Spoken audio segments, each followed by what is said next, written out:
या सगळ्याविषयी बोलण्याकरता ज्येष्ठ पत्रकार समर खडस सर आपल्यासोबत जोडले गेलेले आहेत. सर, स्वागत आहे तुमचं लोकशाही मराठीमध्ये. काय काय वाटतं तुम्हाला आता या वेळेला नेमकं काय होईल? नाही, मी आत्ताच म्हणजे तुमच्याकडनंच मला ऐकायला मिळाली. मी बाहेर आहे, पण मला एकूण असं वाटतं की राजकारणात एकतर कसेही अलायन्सेस होऊ शकतात. म्हणजे त्याला काही आता, आणि भारतासारख्या देशात आता त्याला काहीच धरबंध राहिलेला नाही. म्हणजे डावं उजवं जे काही विचारसरणीच्या बाबतीत आपण म्हणतो तर ते काही राहिलेलं नाहीये. त्यामुळे हे तर एकाच मुशीतनं तयार झालेले सगळे नेते आणि कार्यकर्ते आहेत. तर ते एकत्र येणं अशक्य आहे असं तर म्हणण्यात काही अर्थ नाही. ते कधीही एकत्र येऊ शकतात.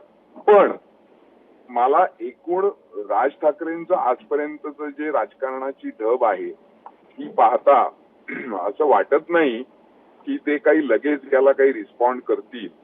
आणि त्यांचं सध्या जे काही म्हणजे आत्ताच्या सत्ताधाऱ्यांबरोबर जे काही जुळवून घेतलेलं आहे त्यांनी गेल्या निवडणुकीपासून, तर त्याच्यात काही थोडंसं डावं उजवं झालं.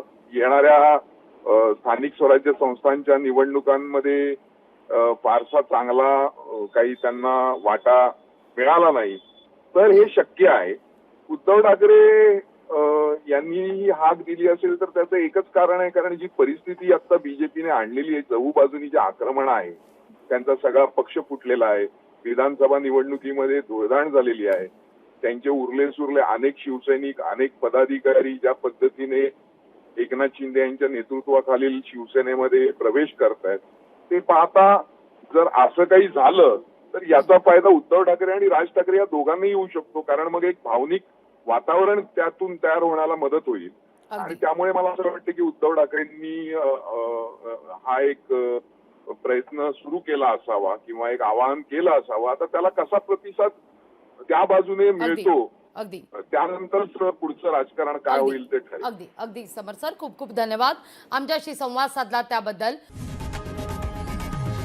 लोकशाही मराठी ऐका, पहा, जागरूक रहा.